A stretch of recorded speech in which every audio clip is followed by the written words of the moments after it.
پہلی بات تو یہ جان لیجئے کہ میدان حشر، اس کی حقیقتیں، اس کے واقعات کو صحیح سمجھنا ہمارے لیے ممکن نہیں ہے۔ یہ عالم غیب کی باتیں ہیں۔ موت کے بعد سے لے کر جو شروع ہو جاتا ہے عالم برزخ، پھر بعث بعد الموت، قیامت، حساب کتاب، جنت، دوزخ،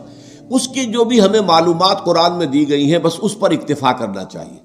اس کی زیادہ باریکیوں میں نہیں جانا چاہیے، اس لیے کہ اس کی اصل حقیقت ہم نہیں جان سکتے۔ وہ تو وہیں جائیں گے تو کھلیں گی باتیں کہ ہاں یہ بات تھی جو فرمائی گئی تھی، یہ بات تھی جو کہی گئی تھی۔ تو نقشہ کچھ ایسا سامنے آتا ہے کہ ایک تو معاملہ ہوگا کافر اور مسلم کے درمیان تقسیم ہو جائے گی، یہ کفار تھے جائیں جہنم میں سیدھے، یہ مسلمان ہیں۔ اب مسلمانوں میں پھر واقعی جو سچے مسلمان ہیں اور جو جھوٹ موٹ کے مسلمان بنے ہوئے، ان کے دل میں حقیقی ایمان نہیں ہے، منافق ہیں، اب ان میں بھی ایک سکریننگ کی جائے گی، ایک چھلنی لگائی جائے گی تاکہ منافق ایک طرف رہ جائیں اور جو اہل ایمان حقیقی ہے وہ آگے نکل جائے۔ یہ جو چھلنی ہے اس کو پل صراط کہتے ہیں ہم اپنی زبان میں، اور یہ صراط ایک پل ہوگا، بہت تنگ سا پل، اور اس پہ شدید اندھیرا ہوگا، اور یہ جہنم کے اوپر ہوگا، نیچے جہنم دہک رہی ہوگی اور اس کے اوپر سے یہ پل صراط ہے، اور اس اندھیرے کے اندر ظاہر بات ہے کہ ٹھوکر کھا کے گر پڑنا جہنم کے اندر یہ بالکل قرین قیاس ہے۔ لیکن جو صاحب ایمان ہوں گے دنیا سے، جو ایمان کی اور اعمال صالحہ کی روشنی لے کر آئے تھے، ان کے دل میں سے بھی روشنی نکلے گی،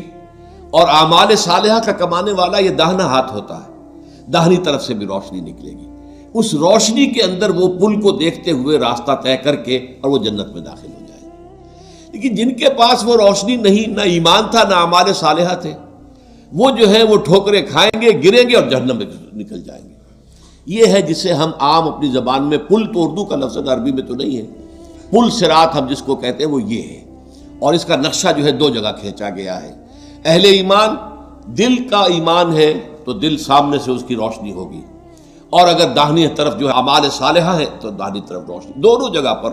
اور یہ بات بڑی اہم ہے، قرآن مجید میں جو اہم ترین مضامین ہیں وہ کم سے کم دو جگہ ضرور آتے ہیں، یہ میں نے بارہا آپ کو بیان کیا ہے، اس کو تلاش کرنا ہوتا ہے، اور پھر ایک مقام سے دوسرے مقام پر روشنی پڑتی ہے، اس کی مزید شرح حاصل ہو جاتی ہے، اس کے بارے میں کوئی ایک پہلو جو ایک جگہ واضح نہیں تھا دوسری جگہ واضح ہو جاتا ہے۔ چنانچہ سورہ حدید میں واضح ہو جاتا ہے کہ یہ منافقین کو چھلنی میں اسے نکالنے کے لیے در حقیقت اللہ تعالیٰ یہ پروسیس کرے گا۔ اس کی حقیقی شکل کیا ہوگی یہ تو وہیں جا کر معلوم ہوگا، لیکن یہ کہ دو مقامات پر اس کا تذکرہ